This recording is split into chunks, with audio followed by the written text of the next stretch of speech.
বিসমিল্লাহির রহমানির রহিম। আসসালামু আলাইকুম ওয়া রাহমাতুল্লাহ।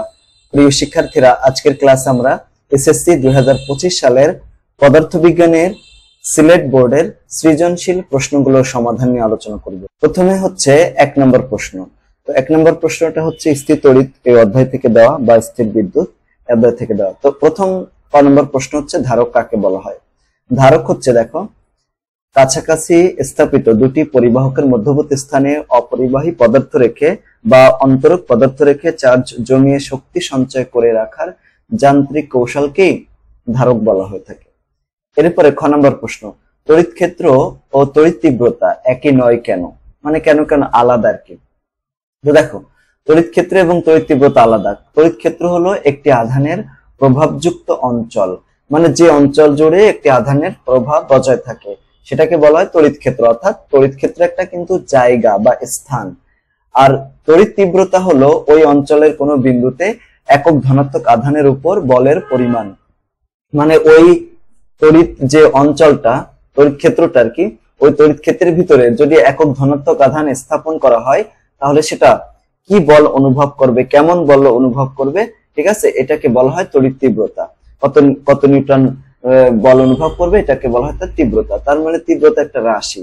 হ্যাঁ, আচ্ছা, তো এই জন্য বলা হচ্ছে তড়িৎ ক্ষেত্র একটি এলাকা আর তড়িৎ তীব্রতা একটা রাশি, তাই এরা একই নয়, আলাদা আলাদা। ওকে, এরপরে প্রশ্ন দেখো, বিতে চার্জের মান কি পরিবর্তন করলে বল এবং কুলম্বের ধ্রুবক একই হবে? দেখো, এখানে বলা হচ্ছে উদ্দীপকে দেখো দুইটা গোলক দেওয়া আছে, তাই না? তো এ গোলকের চার্জও দেওয়া আছে, বি গোলকের চার্জও দেওয়া আছে, আবার এখানে কুলম্বের যে ধ্রুবক সেটার মান দেওয়া আছে। এখন আমাদেরকে প্রশ্ন করা হয়েছে যে বি গোলকের যে চার্জ আছে -2 কুলম্ব, এটাকে পরিবর্তন করতে হবে। পরিবর্তন করে কত করলে এই এদের মধ্যবর্তী আকর্ষণ বল এই যে এত হবে, এটা হবে, ঠিক আছে, এত হবে, এইটা আমাদেরকে দেখতে হবে। দেখো, এখানে আমরা জানি আমরা এখানে যে এগুলো দেওয়া আছে মান, এগুলোকে চার্জ দেওয়া আছে, তো বি গোলকের চার্জ দেওয়া আছে, কুলম্বের ধ্রুবক দেওয়া আছে এটা। আর যদি নাও থাকে তাহলে এটাই ধরতে হবে। গোলকদের কেন্দ্রের যে মধ্যবর্তী দূরত্ব কত, 1 মিটার। এই যে মধ্যবর্তী দূরত্ব কত দেওয়া আছে, দেখো 1 মিটার দেওয়া আছে, এই যে এটা। আচ্ছা, এরপরে আমরা জানি এফ সমান কত, কে কিউ এ কিউ বি ভাগ হচ্ছে আর স্কোয়ার, এটা আছে সূত্র আমরা জানি। এখন শর্ত মতে এফ সমান কত হবে, কে হবে। কারণ কি, এখানে বলে দিয়েছে দেখো যে এই যে বল এবং কুলম্বের ধ্রুবক একই হবে। তো যদি বল এবং কুলম্বের ধ্রুবক একই হয় তাহলে এফ সমান কে হবে, ঠিক আছে। আবার এখানে তাহলে কে এফ এর জায়গায় কে মান বসে দিলাম, আর এফ সমান কত, এফ সমান হচ্ছে এই যে এটা, এই যে সূত্রটা, এটা আমি বসা দেবো। তবে এখানে যেটা বসাবো সেটা হচ্ছে এই কে, এই কিউটাকে পরিবর্তন করে বসাবো। এটাকে কি করব, পরিবর্তন করে বসাবো। এখানে ছিল কিউ বি, এখানে কিউবির মান ছিল কত, -2, কিন্তু এখন কিন্তু -2 না, এটার মানে আমরা বের করব। তো বের করতে হলে দেখো কিউ এর মান যা সেটাই থাকবে, আর এর মান যেটা সেটাই থাকবে। এখন এই কে এবং এই কে যদি কাটা যায় তাহলে এখানে কত হয়, দেখো কিউ ড্যাশ সমান হবে কত, 1 হবে। এখন আগে কত ছিল, দেখো আগে ছিল এটার মান হচ্ছে -2, এখন কত, 1।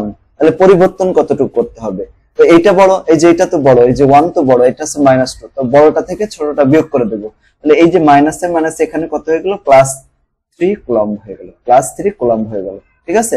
এটাই বলা হচ্ছে যে সুতরাং বি গোলকে চার্জ 3 কুলম্ব বৃদ্ধি করলে গোলক দ্বয়ের মধ্যবর্তী বল এবং কুলম্বের ধ্রুবক একই থাকবে। এটা হচ্ছে গ নম্বর প্রশ্নের উত্তর, ঠিক আছে।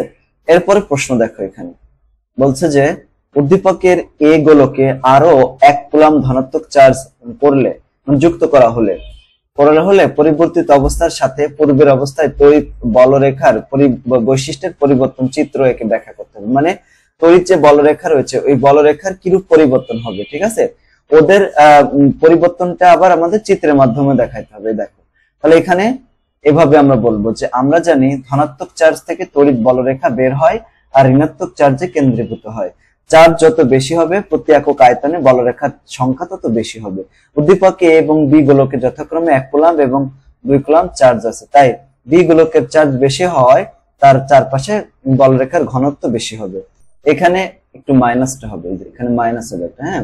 তো বি গোলকের চার্জ বেশি হয় তার আশেপাশে কি হবে, বলরেখার ঘনত্ব বেশি হবে, এই যে এরকম ঘনত্ব বেশি হবে, ঠিক আছে। এই যে ধনাত্মক থেকে ঋণাত্মক দিকে যাবে ঠিক আছে, ধনাত্মক থেকে সৃষ্টি হবে বলরেখাগুলো, আর ঋণাত্মক যে শেষ হবে, লম্বভাবে বের হবে, ওই পাশে যে লম্বভাবে শেষ হবে। দেখছো এই পাশে ঘনত্ব বেশি আর এই পাশে ঘনত্বটা কিন্তু কম, কারণ এখানে এ গোলকের চার্জ কম, বি গোলকের চার্জ বেশি জন্য। ঠিক একই ভাবে এখন আমরা যদি দুইটাকেই যদি সমান করে দিই, মানে এ গোলককে যদি আরো এক কলাম চার্জ যোগ করা হলে উভয় গোলকের চার্জ সমান হয়ে যাবে, তাই না, মানে মান সমান হয়ে যাবে, প্লাস মানে যা হোক দুইটাতে তো সমপরিমাণ আধান থাকবে, তখন দুই গোলকের চারপাশে বলরেখার ঘনত্ব সমান হয়ে যাবে। ঠিক আছে না, মূলত আমাদের এই প্রশ্নটাই চেয়েছে উত্তর, মানে এই উত্তরটাই চেয়েছে প্রশ্ন। এরপরে 2 নম্বর প্রশ্ন, এটা হচ্ছে আলোর অধ্যায় থেকে এসেছে। হ্যাঁ, এটা দেওয়া আছে, দেখো একটা সি থেকে পি পর্যন্ত দূরত্ব দেওয়া আছে, সিপির মান কত দেওয়া আছে 60 সেন্টিমিটার, এটা হচ্ছে বক্রতার ব্যাসার্ধ। আর এখানে পি থেকে বি পর্যন্ত দূরত্ব দেওয়া আছে, পি থেকে বি পর্যন্ত, এটা হচ্ছে লক্ষ্যবস্তু দূরত্ব কত 15 সেন্টিমিটার। আচ্ছা, তো এখন প্রথম যে প্রশ্নটা করা হয়েছে যে আলোর প্রতিফলনের প্রথম সূত্রটি লেখো। তো আলোর প্রতিফলনে দেখো, আপাতিত আলোক রশ্মি প্রতিফলিত রশ্মি আপতন বিন্দুতে অঙ্কিত অভিলম্ব একই সমতলে অবস্থান করে, এটা হচ্ছে প্রতিফলনের প্রথম সূত্র। দ্বিতীয় সূত্র হচ্ছে উত্তল দর্পণের সাহায্যে বাস্তব বিম্ব গঠন করা যায় না কেন? কারণ হচ্ছে দেখো, উত্তল দর্পণের সমান্তরাল বা কিছুটা অভিসারী রশ্মিগুচ্ছ আপতিত হলে প্রতিফলনের পর এগুলো একত্রিত বা মিলিত হয় না, তবে চোখে মনে হয় রাশিগুলো কি হচ্ছে দর্পণের পেছনে কোনো বিন্দু থেকে ছড়িয়ে পড়ছে। এ ধরনের বিম্বকে অবাস্তব বিম্ব বলা হয়। তাই উত্তল দর্পণে বাস্তব বিম্ব গঠন করা সম্ভব নয়, কারণ প্রকৃতপক্ষে এই রশ্মিগুচ্ছগুলো মিলিত হয় না, এর জন্য। এরপরে গ নাম্বার, লক্ষ্যবস্তু এবি এর বিবর্ধন নির্ণয় করো। তো আমাদের এখানে এবি এর বিবর্ধন নির্ণয় করতে হবে। তো এবির ক্ষেত্রে দেখো যেটা দেওয়া আছে, এই যে লক্ষ্যবস্তুর যে দূরত্বটা দেওয়া আছে এটা হচ্ছে ইউ ধরা হয়, মানে দর্পণ থেকে লক্ষ্যবস্তুর দূরত্ব। আর এখানে কি দেওয়া আছে দেখো, এটা সিপি হচ্ছে বক্রতার ব্যাসার্ধ, তাহলে ফোকাস দূরত্ব এফ এর মান কত হবে? এফ এর মান হয়ে যাবে এর অর্ধেক। ঠিক আছে, এটা অর্ধেক হয়ে যাবে। এখন এখানে যেহেতু এটা একটা উত্তল দর্পণ হওয়ার কারণে এখানে কি হবে, এই এফটা ঋণাত্মক ধরতে হবে, মাইনাস ধরতে হবে। ঠিক আছে, এই এফ এর মান কত হবে? ওই 60 কে 2 দিয়ে ভাগ করলে যা হবে। ঠিক আছে, কত হবে দেখো, তাহলে এখানে মাইনাস চিহ্ন ব্যবহার করবো, -30 সেন্টিমিটার। আর ইউ এর মান তো দেওয়া আছে 15 সেন্টিমিটার। তো এখন বিম্বের দূরত্ব আমাদের ভি মান বের করতে হবে, তারপরে বিবর্ধন নির্ণয় করতে হবে। তো আমরা যে সূত্রটা জানি 1/v = 1/f - 1/u। 1/f এর মান হচ্ছে মাইনাস কত 3, মানে এই যে এফ এর মান যেটা -30 বসালাম, আর এখানে -15 আছে। এখন এটাকে আমরা হিসাব করব, হিসাব করলে দেখো ক্যালকুলেটর দিয়ে যদি হিসাব করি, এখানে কত -1/30, আর এখানে -1/15, এই যে এরকম সমান কত হয়, -10 হয়, তাই না? তো এটাকে যদি আমরা উল্টাই দিই তাহলে ভি সমান -10 সেন্টিমিটার। এখন আমরা জানি এম হচ্ছে বিবর্ধন সমান -v ভাগ হচ্ছে ইউ। এখন এটার মান কত হচ্ছে, কত 10, আর ওই মাইনাস এর প্লাস হয়ে গেল, আর নিচে আছে কত 15, কাটাকাটি করলাম 2/3, এটা হচ্ছে বিবর্ধন। আমাদের বলেছে যে বিবর্ধন নির্ণয় করতে, আমাদের বিবর্ধন নির্ণয় করা শেষ। এরপরে ঘ নম্বর প্রশ্ন বলছে যে উদ্দীপকে উল্লেখিত দর্পণের বিপরীত দর্পণ ব্যবহার করে রশ্মিচিত্রের মাধ্যমে দেখাও যে বিশ্বের প্রকৃতি একই হবে, বিম্বের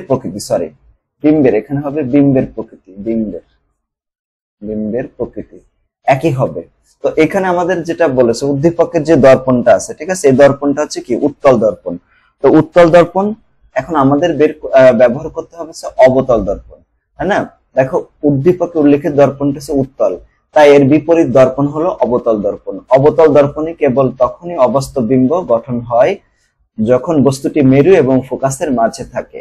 যদি মেরু এবং ফোকাসের মাঝে থাকে, এই অবস্থায় প্রতিফলিত রশ্মিগুচ্ছ পেছনের বর্ধিত করলে তারা একটা বিন্দুতে মিলিত হয়, এভাবে অবাস্তব প্রতিবিম্ব গঠিত হয়। দেখো এটা হচ্ছে বিম্ব, এটা হচ্ছে কি, এটা হচ্ছে তোমার মেরু, এবং এটা হচ্ছে ফোকাস, এর মাঝখানে একটা বস্তুটা রাখলাম, এই যে এ থেকে একটা আলোক রশ্মি এখানে পড়লে সমান্তরালভাবে পড়লে ওটা প্রধান ফোকাস দিয়ে চলে যাবে। আবার এই দিক বরাবর যদি একটা আলো পড়ে, ঠিক আছে, এই বরাবর উপরের দিকে পড়লে ওটা আবার ব্যাক করবে, মানে আলোক কেন্দ্র বরাবর যদি আলো পড়ে, ঠিক আছে, আলোক কেন্দ্র বরাবর পড়লে ওটা ব্যাক করে আবার ওই দিকে চলে আসবে। তো এই দুইটাকে যদি পেছন দিকে বাড়ানো হয় তাহলে এখানে মিলিত হবে। আসলে তো এরা মিলিত হচ্ছে না, তাই না? মনে হচ্ছে যে এরা আলোটা এই বিন্দু থেকে আসতেছে, তাহলে এটা হচ্ছে অবাস্তব প্রতিবিম্ব। তাহলে এখানে আকৃতি হবে বিবর্ধিত, দর্পণের পেছনে হচ্ছে বিম্বের অবস্থান হবে, প্রকৃতি হবে অবাস্তব এবং সোজা, অবাস্তব হবে এবং সোজা হবে। এরপর 3 নম্বর প্রশ্নটা হচ্ছে, হঠাৎ বন্যায় পানিবন্দী হয় 40 কেজি ভরের একজন ব্যক্তি নিরাপদে যাওয়ার জন্য 15 সেন্টিমিটার ব্যাসার্ধ বিশিষ্ট ও 300 সেন্টিমিটার লম্বা একটি কলা গাছ পানিতে ভাসায়। কলা গাছটি বন্যার পানিতে আয়তনে 30% ডুবে থাকে। বন্যার পানি ঘনত্ব হচ্ছে 1200 কেজি পার মিটার কিউব। প্রথম প্রশ্ন ক নম্বর, চাপ কাকে বলা হয়? দেখো চাপ কাকে বলে? চাপ হলো কোনো পৃষ্ঠের প্রতি একক ক্ষেত্রফলে লম্বভাবে প্রযুক্ত বল, মানে কোনো একক ক্ষেত্রফলের উপর প্রযুক্ত বলকে বলা হয় চাপ। এরপরে পদার্থের চতুর্থ অবস্থা বলতে কি বোঝায়? দেখো, প্লাজমা পদার্থের চতুর্থ অবস্থা, এতে ইলেকট্রন আয়নের মিশ্রণ থাকে। এটি গ্যাসের মতো হলেও সব গ্যাসীয় ধর্ম মানে না। গ্যাসের আকার না থাকলেও চৌম্বক ক্ষেত্র প্রয়োগে প্লাজমার নির্দিষ্ট আকার তৈরি করা যায়। প্রচন্ড তাপে গ্যাস প্লাজমার রূপ নেয়। এরপরে গ নম্বর প্রশ্ন, কলা গাছের ঘনত্ব কত হবে? তো দেখো, কলা গাছের যে তথ্যগুলো দেওয়া আছে, ব্যক্তির ভর দেওয়া আছে, আবার এখানে কলা গাছের ব্যাসার্ধ দেওয়া আছে, সেন্টিমিটার আছে, মিটারে কনভার্ট করে দিলাম। কলা গাছের দৈর্ঘ্য দেওয়া আছে হচ্ছে 300 সেন্টিমিটার, এটাকে মিটারে কনভার্ট করার জন্য 100 দ্বারা ভাগ করা হয়েছে। 300 কে যদি 100 দ্বারা ভাগ করো তাহলে কত হবে? 3 মিটার হবে। আর বন্যার পানির যে ঘনত্ব রো সমান, এটা দেওয়া আছে উদ্দীপকে। এখন কলা গাছের আয়তন কত? আয়তন হচ্ছে পাই আর স্কয়ার এইচ। কলা গাছ তো এরকম, তো এটা দেখতে কি সিলিন্ডার টাইপের না, এর জন্য আয়তনের একক যে সূত্রটা আর কি পাই আর স্কয়ার এইচ। তো পায়ের মান এখানে, আর এর মান, এইচ এর মান বসিয়ে এই মানটা এত পেলাম 0.21। এখন নিমজ্জিত অংশের আয়তন কত হবে? তো আয়তন হবে 30%, ভি এর 30%। তো ভি এর 30% মানে কত? 0.3, অর্থাৎ এই 30 কে 100 দ্বারা ভাগ করতে হবে, ভাগ করে এই মানটা এখানে বসে গুণ করে দেবো, এত হবে। এখন কলা গাছের ভর, উত্থান বল বা কলা গাছের যে ওজন মানে ভর কত হবে? ভরই ধরি আমরা, ভর সমান কত? Rho V dash. তো রোর মান, ভি ড্যাশের মান বসে দিলে এত কেজি হলো। এখন কলা গাছের ঘনত্ব কত হবে? ঠিক আছে, কলা গাছের ঘনত্ব হবে এম বাই ভি। এম এর মান তো এটা, আর ভির মান তো এই যে দেওয়া আছে, এই যে মানটা, ঠিক আছে। ওই 0.21 ছিল, ওইটা দিয়ে দিলাম। তাহলে কত হলো? 360 কেজি পার মিটার কিউব। এটা হচ্ছে আনসার। এরপরে প্রশ্নটা, লোকটির নিরাপদে যাওয়ার সম্ভাবনা আছে কিনা, এটা আমাদের। তো কলা গাছের ভর তো আমরা গ থেকে বের করলাম, ঠিক আছে। আয়তনও বের করেছি, ব্যক্তির ভরও দেওয়া আছে। দেখো, তো বন্যার পানির ঘনত্ব কত? এত। এখন ব্যক্তি এবং কলা গাছের একত্রে গড় ঘনত্ব কত হবে? গড় ঘনত্ব হবে সূত্র m1 ভাগ আছে ভি। এই মানটা কত হলো? 500 এত হলো। যেহেতু, এখন খেয়াল করো, যেহেতু কলা গাছের এবং মানে ব্যক্তি এবং কলা গাছের একত্রে গড় ঘনত্ব কত হয়েছে দেখো, এই যে 550। আর পানির ঘনত্ব হচ্ছে, আমরা তো জানি পানির ঘনত্ব হচ্ছে 1000 মিটার পার কিউব। তো এই যে, যেহেতু এই ঘনত্বটা ছোট হলে সেটা কি হবে? পানির উপর ভেসে থাকবে। কিন্তু পানির চেয়ে যদি ঘনত্ব বেশি হয়ে যেত, তাহলে আচ্ছা, বন্যার পানি ঘনত্ব তো আরো বেশি, 1200 আর কি, ঠিক আছে। এটা তো পানির ঘনত্ব না, বন্যার পানি ঘনত্ব 1200 হওয়ার কারণে এটা পানিতে ভেসে থাকবে, কারণ এই যে কলা গাছ এবং ব্যক্তির একত্রে ঘনত্বটা কমে যাবে, এই জন্য আর কি। আচ্ছা, এরপরে 4 নম্বর প্রশ্ন চলে। 4 নম্বর যে প্রশ্নটা দেখো, 90 ডিগ্রি সেলসিয়াস তাপমাত্রায় 3 কেজি গরম পানিতে -5 ডিগ্রি সেলসিয়াস তাপমাত্রায় 500 গ্রাম বরফ মিশানো হলো। ক নম্বর প্রশ্ন, ডায়োড কাকে বলা হয়? ডায়োড, দেখো ডায়োড কাকে বলে? ডায়োড হলো একটি ইলেকট্রনিক উপাদান যা বিদ্যুৎ প্রবাহকে একদিকে প্রবাহিত করতে পারে, অর্থাৎ এটি একমুখী কারক রেকটিফায়ার আর কি। তো পি টাইপ ও এন টাইপের দুটি পার্থক্য লেখো। তো পার্থক্য দেখো, প্রধান চার্জ বাহক হলো ধনাত্মক হোল, আর প্রধান চার্জ বাহক হলো ঋণাত্মক ইলেকট্রন। বৈদ্যুতিক চার্জ বহনে হোল বেশি কার্যকর, বৈদ্যুতিক চার্জ বহনে ইলেকট্রন বেশি কার্যকর। এটা আছে। এরপরে গ নম্বর প্রশ্ন দেখো, গরম পানির তাপমাত্রা ফারেনহাইট স্কেলে কত হবে? তো এখানে যেটা আমরা করতে পারি, এখানে দেখো 90 ডিগ্রি সেলসিয়াস তাপমাত্রা দেওয়া আছে, আর গরম পানির তাপমাত্রা হচ্ছে -5 ডিগ্রি সেলসিয়াস। তো আমাদের প্রশ্ন, গরম পানির তাপমাত্রা ফারেনহাইট স্কেলে কত হবে? সরি, গরম পানির তাপমাত্রা আছে 90, যেটা এটা হচ্ছে ঠান্ডা পানি। গরম পানির তাপমাত্রা হচ্ছে 90 ডিগ্রি সেলসিয়াস। তো এখানে সির মান হচ্ছে কত? 90 ডিগ্রি সেলসিয়াস। আমরা জানি এফ সমান 9/5 সি প্লাস হচ্ছে 32। এখন এই যে সির মান কত? 90, আর 32 এখানে আমরা করলাম, দেখো 9 এইটার সাথে যদি হিসাব করি তাহলে কত আসে দেখো, এইখানে কত হবে, এই যে 9 গুণ হচ্ছে 90, 9 গুণ হচ্ছে 90, এটাকে ভাগ করব কত দ্বারা, 5 দ্বারা, এই যে 5 দ্বারা ভাগ করে দিলাম, যে মানটা হলো 162। ওকে আবার 32 এর সাথে যোগ করে দেব, 32 194 ফারেনহাইট। ফারেনহাইটে কনভার্ট করতে বলছে, তাই ফারেনহাইটে কনভার্ট করলাম। এখন বলছে উদ্দীপকের সম্পূর্ণ বরফ গলবে কিনা, এটা আমাদের বের করতে হবে। তো ওইখানে যে মানগুলো দেওয়া আছে, ঠিক আছে, সেইগুলোর উপর ভিত্তি করে আমাদের কাজটা করতে হবে। এখন গরম পানির যে ভর এমন সমান কত, 3 কেজি, তাপমাত্রা হচ্ছে 90 ডিগ্রি সেলসিয়াস, আর বরফের ভর কত দেওয়া আছে, 0.5, তাপমাত্রা আছে -5 ডিগ্রি সেলসিয়াস। এখন বরফের নির্দিষ্ট তাপমাত্রার তাপ ধারণ যে ক্ষমতা, ঠিক আছে, তাপ ধারণ ক্ষমতা আছে এত, এটা তো মুখস্থ। পানি নির্দিষ্ট তাপমাত্রার ক্ষমতা, এটা মুখস্থ করতে হবে। বরফ গলনের উষ্ণতা বা বরফ গলনের জন্য যে সুপ্ত তাপ, সেটার মান হচ্ছে এটা। এই মানগুলো মুখস্থ, যদি উদ্দীপকে না দেওয়া থাকে তাহলে কি করতে হবে, আমাদের মুখস্থ করে রাখতে হবে কিন্তু। এখন বরফকে গলাতে প্রয়োজনীয় তাপ কত হবে, Q1 সমান m s ডেল্টা টি। তো এখানে m2 s আইস আর ডেল্টা টি এর মান বসিয়ে দিলাম, মানে তাপমাত্রার পার্থক্য, ঠিক আছে। কারণ তাপমাত্রার পার্থক্য কত হলো বলতো, এখানে তাপমাত্রার পার্থক্য মূলত 0 থেকে 5 ডিগ্রিকে বিয়োগ করতে হবে। তো ওই মাইনাস, আবার এই মানটা আবার মাইনাস ছিল, মাইনাস এখানে প্লাস হয়ে গেল, 5 ডিগ্রি সেলসিয়াস বা কেলভিন যাই হোক। তো এটা গুণ করলাম, এটা মান হলো, কারণ এখানে 0 ডিগ্রি সেলসিয়াস তাপমাত্রাতে কনভার্ট করেছে, মানে -0 থেকে 0 পর্যন্ত আনতে কতটুকু তাপ গ্রহণ করবে, ঠিক আছে, এটা আমরা বের করলাম। আবার ওই যে 0 ডিগ্রি সেলসিয়াস তাপমাত্রা বরফ, ঠিক আছে, 0 ডিগ্রি সেলসিয়াস তাপমাত্রা বরফ 0 ডিগ্রি সেলসিয়াস তাপমাত্রা পানিতে কনভার্ট হবে, তার জন্য আমাদের এই সূত্রটা লাগবে ml। এই মানটা বসিয়ে দিলাম, টোটাল এত হলো। এখন এই দুইটা মান যোগ করে দিলাম, তাহলে টোটাল যে প্রয়োজনীয় যে তাপ সেটা আমরা পেয়ে গেলাম। এখন বরফ পানির সরবরাহযোগ্য তাপ, মানে ওই যে গরম পানির সরবরাহযোগ্য তাপ, গরম পানি মানে 90 ডিগ্রি সেলসিয়াস যেটা ছিল, ওটা কি করবে, তাপ দিবে, সর্বোচ্চ কতটুকু তাপ সে বর্জন করতে পারে, ঠিক আছে, সেটা হচ্ছে ms ডেল্টা টি। তো এখানে সর্বোচ্চ 0 ডিগ্রি পর্যন্ত তাপ সে বর্জন করতে পারবে। তো এখানে 3, এটা 42 আর এটা হচ্ছে 90, টোটাল এত হলো। দেখো এখন সিদ্ধান্ত যেটা নিব আমরা, প্রয়োজন হবে হচ্ছে এই মানটা, ঠিক আছে, আর সে যে তাপটা দিবে সেটা হচ্ছে এটা। তাহলে তো বোঝাই যাচ্ছে যে প্রয়োজন হচ্ছে এটা, আর সরবরাহ করবে বেশি। প্রয়োজন যেটা তার চেয়ে বেশি না, সরবরাহ করবে, দেখো এখানে একক, দশক, শতক, সহস্র, অযুত, লক্ষ, 1 লক্ষ, হ্যাঁ, 72,250, আর এখানে একক, দশক, শতক, সহস্র, অযুত, লক্ষ, মানে 11 লক্ষ তাপ দিচ্ছে। তার মানে তো সম্পূর্ণ বরফ গলে যাবে, আরো বরফ যদি থাকে তাও গলাইতে পারবে। এরপরে 5 নম্বর প্রশ্ন দেখো। তো 5 নম্বর প্রশ্ন, এখান থেকে আমাদের ক নম্বর প্রশ্নটা দেখো। ক নম্বর প্রশ্ন হচ্ছে ওজন কাকে বলা হয়। ওজন হচ্ছে পদার্থের ভর এবং অভিকর্ষ ত্বরণের গুণফলকে পদার্থের ওজন বলা হয়। আরো যদি আমরা বলতে চাই তাহলে এভাবে বলতে পারি, কোনো বস্তুকে পৃথিবী যে বলে আকর্ষণ করে সেটাকে ওজন বলা হয়। ওজন W সমান হচ্ছে mg। m হচ্ছে পৃথিবীর ভর আর g হচ্ছে অভিকর্ষ ত্বরণ। তারপরে পড়ন্ত বস্তুর ত্বরণ, সুষম ত্বরণ ব্যাখ্যা করো। মুক্তভাবে পড়ন্ত বস্তুর উপর কেবল অভিকর্ষ বল কাজ করে, যা একটা ধ্রুব বা স্থির বল। যদি বাতাসের বাধা উপেক্ষা করা হয় তবে বস্তুর বেগ সময়ের সাথে সমান হারে বাড়ে।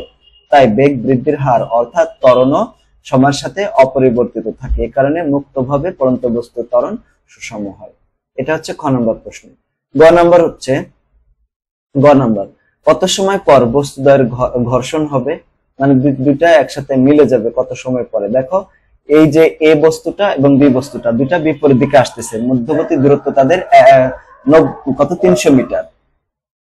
এখন কত সময় পরে তারা হচ্ছে মিলিত হবে আর কি। এইখানে আমরা চিত্রটা আঁকতে পারি, নাও আঁকতে পারি। ধরা যাক আমরা এভাবে ধরতে পারি যে দুটি বস্তু পরস্পরের দিকে একই সরল রেখা বরাবর চলছে, তাদের মধ্যে প্রাথমিক দূরত্ব হচ্ছে 300 মিটার। তো ধরা যাক সংঘর্ষের পূর্বে এই বস্তুটা s1 মানে এত দূরত্ব অতিক্রম করবে, যেহেতু সমবেগে যাচ্ছে। s1 সমান কত, vt, ভির মান হচ্ছে এই যে এটা, আর s2 হচ্ছে এক্ষেত্রে ভির মান হচ্ছে 10। তো এত দূরত্ব অতিক্রম করলো। এখন দুইটাকে যোগ করলে 300 হবে, তাই না? দুজনের সম্মিলিত যে দূরত্ব সেটা হবে 300 মিটার। তাহলে এখানে S1 এর মান S2 এর মান বসিয়ে দিলাম, দুটো যোগ করলে কত হয় 30, 30 সমান 300, আর এখানে টি রাখলাম, এই 30টা নিচে ভাগ আকার হয়ে গেল। তাহলে 300 কে 30 দিয়ে ভাগ করলে 10 সেকেন্ড। দুটি বস্তু 10 সেকেন্ড পরে সংঘর্ষ করবে, মানে সংঘর্ষে মিলিত হবে। এরপরে প্রশ্ন হচ্ছে ঘ নম্বর প্রশ্ন। ঘ নম্বর প্রশ্ন হচ্ছে উদ্দীপকের ঘটনা ভরবেগের সংরক্ষণশীলতা সূত্র মেনে চলে, বিশ্লেষণ করো। এখানে ভরবেগের সংরক্ষণশীলতা মেনে চলবে কিনা, মানে সংঘর্ষের আগের মোট ভরবেগ এবং সংঘর্ষের পরের মোট ভরবেগ সমান, তা আমাদের দেখাইতে হবে। এখন সংঘর্ষের পূর্বের মোট ভরবেগ কত হবে? ভরবেগ মনে করো P1, M1 যোগ M1 U1 যোগ M2 U2। তো M1 এর মান বসালাম, M2 এর মান মানে U1 এর মান বসালাম। এটা হচ্ছে M2 এর মান, U2 এর মান হচ্ছে মাইনাস কেন দিলাম দেখো, এটা হচ্ছে বোঝার মতো বিষয়। মাইনাস এই জন্য দিলাম যে যখন এই বস্তু দেখো, দুইটা বস্তু কিন্তু পরস্পরের বিপরীত দিকে আসতেছে, তাই না? তো বিপরীত দিকে আসলে কি করব আমরা, যে কোন একটাকে ধনাত্মক ধরে আর একটাকে ঋণাত্মক ধরবো। যেহেতু আমরা U1 কে ধনাত্মক ধরেছি, এই জন্য U2 এর আগে মাইনাস চিহ্ন ব্যবহার করতে হবে। এখন কথা হচ্ছে তুমি তাহলে প্রশ্ন করতে পারবো যে ভাই গ নাম্বার যখন করেছিলেন তখন কেন এটা মাইনাস দেওয়া হলো না? মাইনাস দেওয়া হলো না কারণ এটা তো ছিল দূরত্ব, দূরত্ব তো আর নেগেটিভ না। দেখো আমি যদি এখানে মাইনাস দিয়ে দিই তখন এই মানটা তো নেগেটিভ হয়ে যাবে। যেমন দেখো এখানে যদি নেগেটিভ, দূরত্ব কি নেগেটিভ হয়? হয় না। এজন্য এখানে ইচ্ছা করে আমরা দিই না এই মানটা, ঠিক আছে? কিন্তু এখানে আমাদের দেওয়া লাগবে, ঠিক আছে? ভরবেগ তো মান তো ঋণাত্মক আসতে পারবে, কারণ দিকটাকে বোঝায় এটা, ঠিক আছে? এর জন্য এই যে এটার মান হলো কত, এত। আবার এখানে M1 এর মান তো U1 এর মান তো M2 এর মান তো এই2 এর মান ঋণাত্মক ধরা আছে, কারণ যে বিপরীত দিকে আসতেছে এই জন্য। যদি একই দিকে যাইতো তাহলে ঋণাত্মক ধরতে হতো না। সংঘর্ষের পরে কত হবে? এখানে মিলিত বেগ দেওয়া আছে, দেখো এই যে মিলিত বেগটা দেওয়া আছে, কত মিলিত বেগ দেওয়া আছে দেখো 8 মিটার পার সেকেন্ড। দেখছো এই মানটা এখানে, ঠিক আছে? ভালো করে একটু খেয়াল করো, নিচের দিকে দেখো সংঘর্ষের পরে মিলিত বেগ এই যে কত 8 মিটার পার সেকেন্ড। তার জন্য আমরা M1 যোগ M2 ইন্টু V এই সূত্রটা ব্যবহার করলাম। এখানে তার নেগেটিভ হবে না, এখানেও 8000 আসলো, মানে এটা সেম। দেখো দুইটা মানে কিন্তু সেম, এটাও 8000, এই মানটাও 8000। তার মানে বলতে পারি সংঘর্ষের পূর্বের মোট ভরবেগ সংঘর্ষের পরে মোট ভরবেগের সমান, অর্থাৎ ভরবেগ সংরক্ষিত হয়েছে বা সংরক্ষণশীল হয়েছে। এরপরে 6 নম্বর প্রশ্ন। এখানে ক নম্বর প্রশ্নের উত্তর হচ্ছে, দেখো জড়তা কাকে বলে? জড়তা হলো কোনো বস্তু যে অবস্থায় আছে সেই অবস্থায় থাকতে চাওয়ার প্রবণতা বা ইচ্ছা। মানে তুমি যদি একটা বস্তুকে রেখে দাও তাহলে ওটা তো ওখানে থাকবে, তাই না? ওটাকে যদি কেউ ওখান থেকে না সরায়, যদি বাতাস এটাকে না সরায়, তাহলে এটা কি হবে? ওইখানেই থাকবে। তো এই যে যেখানে রাখতেছো ওই অবস্থায় থাকতে চাওয়ার যে ইচ্ছা বা প্রবণতা, এটাকে বলা হয় জড়তা। গতিশীল বস্তুর অতিক্রান্ত দূরত্ব থাকলেও স্মরণ নাও থাকতে পারে। দেখো অতিক্রান্ত দূরত্ব হলো কোনো বস্তু যে মোট পথ অতিক্রম করে তা। স্মরণ হলো সময়ের সাপেক্ষে অবস্থানের সরল পরিবর্তন। যদি কোনো বস্তু ঘুরে আবার আগের অবস্থানে ফিরে আসে তখন স্মরণ শূন্য হয়ে যাবে, কিন্তু অতিক্রান্ত দূরত্ব থাকবে, কারণ চলার ফলে যে সে কিছু পথ অতিক্রম করেছে। তাই বলা যায় গতিশীল বস্তু অতিক্রান্ত দূরত্ব থাকতে পারে কিন্তু স্মরণ নাও থাকতে পারে, থাকতেও পারে আবার নাও থাকতে পারে। এরপরে সীসা সমবেগে কত দূরত্ব অতিক্রম করবে?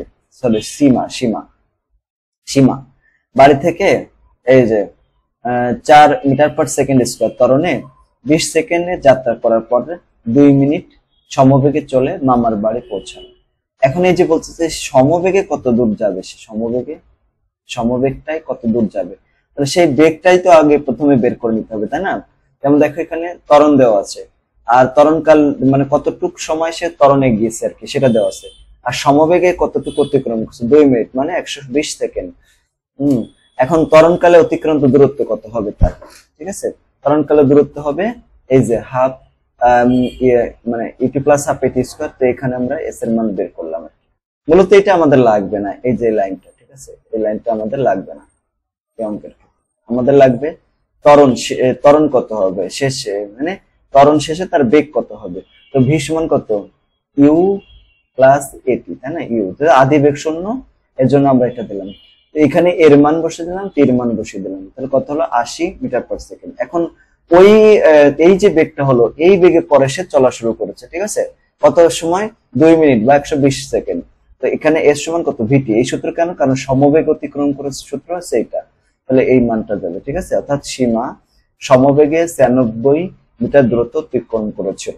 এটা পরে প্রশ্ন যে সীমা এবং রিমার বা মামার বাড়ি হতে একসাথে মেলায় যাওয়া সম্ভব হয়েছিল কিনা। ঠিক আছে, আমাদের এখানে সময় লাগবে। মূলত বোন রিমার জন্য 5 মিনিট অপেক্ষা করে মেলা দেখতে যায়। তারপর কি করলো, সীমা বাড়ি থেকে রওনা হয় 6 মিনিট পর। রিমা 2 মিনিট পর সমতরণে সেখান থেকে মামার বাড়ির উদ্দেশ্যে যাত্রা শুরু করলো। এই হচ্ছে ঘটনা। একদম কেমন যেন বেশি কথা। যেমন দেখো সীমার ক্ষেত্রে ত্বরণ দেওয়া আছে, সময় দেওয়া আছে 20 সেকেন্ড। প্রথমে ত্বরণে আর কি 800 মিটার গেল। তারপর সমবেগে এটা আমরা বের করেছি কোথায়, গ নম্বরে আমরা বের করছি, গ হতে। তাহলে মোট দূরত্ব মানে বাড়ি থেকে মামার বাড়ির মোট দূরত্ব হচ্ছে এটা, দুটা যোগ করে দিলাম, এটা যোগ করে দিলাম। ঠিক আছে, যোগ করার পরে রিমার ক্ষেত্রে আদি বেগ দেওয়া আছে এটা, ত্বরণ দেওয়া আছে 2 এবং মামার বাড়ি পৌঁছাতে সময় কতটুকু লাগবে সেটা আবার বের করতে হবে। ঠিক আছে, আমরা দূরত্ব কত ধরবো, দূরত্ব ধরবো এই যে এই টোটাল দূরত্ব মানে মামার বাড়ি তো দূরত্ব তো দুজনের সেমই থাকবে, এই জন্য তো আমরা জানি u t plus half A T square, ইউর মান 0, হাফ এ টির মান তো আমরা বের করবো টি স্কয়ার রেখে। তাহলে এই মানটা কত হবে, এই যে এটা কোথায় পেলাম, ওই যে একটু আগে বের করলাম। টি সমান কত হবে, এই পাশে যে রুট হয়ে যাবে, মানটা আছে এত সেকেন্ড। এটাকে মিনিটে কনভার্ট করলে হয় 1 মিনিট 42 সেকেন্ড। অর্থাৎ সীমার মেলায় যাওয়ার মোট সময় কত হয়েছিল, 20 সেকেন্ড, 2 মিনিট আবার 5 মিনিট, তাহলে টোটাল হচ্ছে 7 মিনিট 20 সেকেন্ড। আর রিমার মেলায় যাওয়ার মোট সময় হচ্ছে এটাও 7 মিনিট 20 সেকেন্ড। তার মানে কি তারা মিলিত হওয়ার সম্ভাবনা রয়েছে। ঠিক আছে না এটা। এরপর দেখো 7 নম্বর প্রশ্ন, যেটা ক নম্বর প্রশ্ন হচ্ছে তড়িৎ চালক শক্তি কাকে বলা হয়। দেখো কোন তড়িৎ উৎস একক ধনাত্মক আধানকে বর্তনীর চারপাশে ঘুরিয়ে আবার আগের স্থানে আনতে যে পরিমাণ কাজ সম্পন্ন হয় তাকে উৎসের তড়িৎ চালক শক্তি বলা হয়। পরে প্রশ্ন যে একই উপাদানে তৈরি ছোট ও বড় গোলকের মধ্যে কার ধারকত্ব বেশি থাকবে। তো আমরা ধারকত্ব যে সূত্র সি সমান কে ইন্টু আর জানি, এখানে ধারকত্ব সি ব্যাসার্ধ আর এর সাথে সরাসরি সমানুপাতিক। দেখছো, তাই বড় গোলকের ব্যাসার্ধ বেশি হয় তার ধারকত্ব বেশি থাকবে। অর্থাৎ আমরা বলতে পারি বড় গোলকের ধারকত্ব ছোট গোলকের চেয়ে বেশি হবে। তারপরে গ নম্বর প্রশ্ন দেখুন, বর্তনী তুল্য রোধ নির্ণয় করতে হবে। এই যে একটা বর্তনী দেওয়া আছে, দেখছো বর্তনী, এখানে এই 6 এবং এই 6 এরা প্রথমে সমান্তরাল যুক্ত আছে, এরা এবং এরা এই 4 এরাও সমান্তরাল যুক্ত আছে। এই দুইটার তুল্যরোধ বের করে সবগুলোকে আবার যোগ করে দিতে হবে, তাহলে তুল্যরোধ পেয়ে যাবে। ঠিক আছে, এখন দেখো এখানে বলতে পারি R1 এবং R2 সমান্তরাল যুক্ত, তাহলে তাদের তুল্যরোধ বের করলাম। ঠিক আছে, কত হলো R1 এবং R2। এখানে দুইটার দেখো R1 R2 কে কোনটাকে ধরা আছে, তাই না, এই যে এটাকে ধরছে R1, এটাকে R1 ধরছি, এটাকে ধরছি R2, দুইটাই তো 4 করে। এখানে একটু ভুল হয়েছে, তোমরা দেখো এখানে যোগ যদি আমরা করি 2/4 হবে, 2/4 হলে 4/এখানে 2 হবে, কাটাকাটি করে এটা কাটলে এর ভিতর কয়বার যায়, 2 বার যায়। ঠিক আছে, তো এখানে আরপি সমান কত, 2 ওহম হবে। ঠিক আছে, এটা 2 ওহম, তাই এখানে আরপি সমান কত হবে, 2 ওহম হলো। আবার এখানে দ্বিতীয় যে সমান্তরাল সমবায়ে তুল্যরোধ কত হবে, এখানে আর এটাকে আমরা আর এ আর বি ধরতে পারি।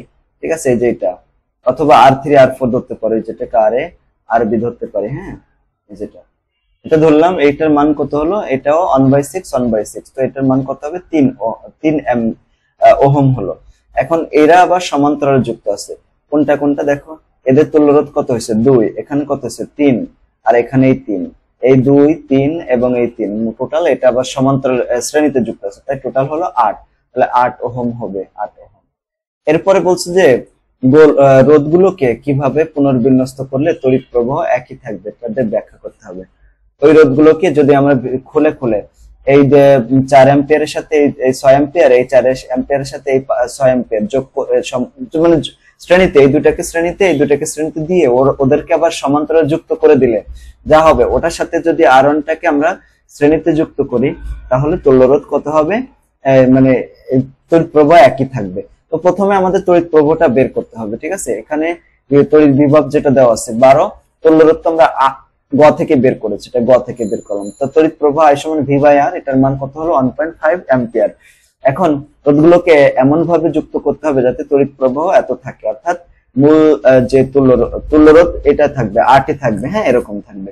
তো রোধকে আমরা R1 R2 R3 এইভাবে ধরলাম, তাহলে শ্রেণীর সমবায়ে আমরা যুক্ত করবো এই দুটাকে, R2 এবং R4 কে, 10 হবে। এটাও শ্রেণীতে যুক্ত করবো, 10 হবে। ওই দুটার সমবায় কত হবে, 5।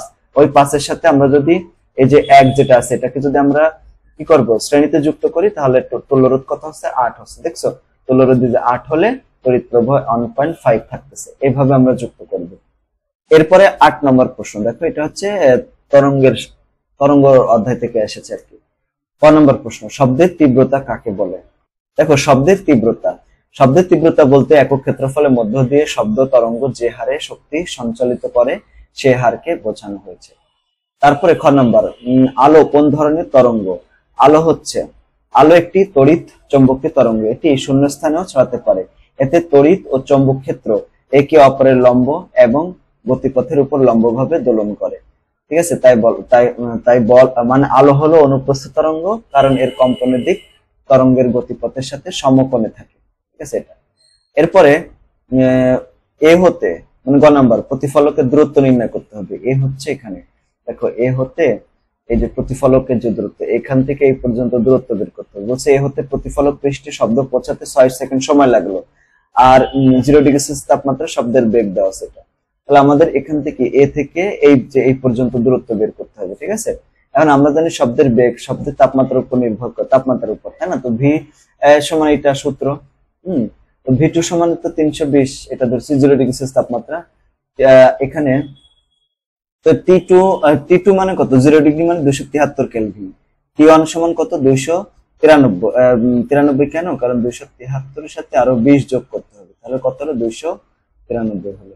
এখন এখানে ভি সমান এটা বসিয়ে দিলাম, মানটা এত বসিয়ে হিসাব করলাম, কত হলো? 341.87।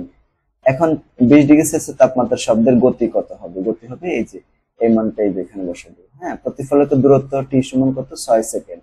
তো আমরা এর সমান কত? ভিটি জানি, ভির মান, টির মান বসিয়ে দিলাম, টোটাল এত হলো। এটা হচ্ছে এ থেকে প্রতিফলকের দূরত্ব, এত মিটার। বুঝছো এটা? এরপরে ঘ নাম্বার প্রশ্ন দেখো, উদ্দীপকের আলোকে কোন উৎস থেকে সৃষ্ট শব্দ তোমার পক্ষে শোনা সম্ভব? উত্তর সপক্ষে গাণিতিক যুক্তি দেখাইতে হবে। তো গ থেকে পাই আমরা এই যে এই মানটা, মানে বেগ, শব্দের বেগ, এটা তো আমরা জানি, গ থেকে পেয়েছি। এখন এই শব্দের তরঙ্গ উৎস কত হয়? 0.02 মিটার। কথা হচ্ছে কিভাবে?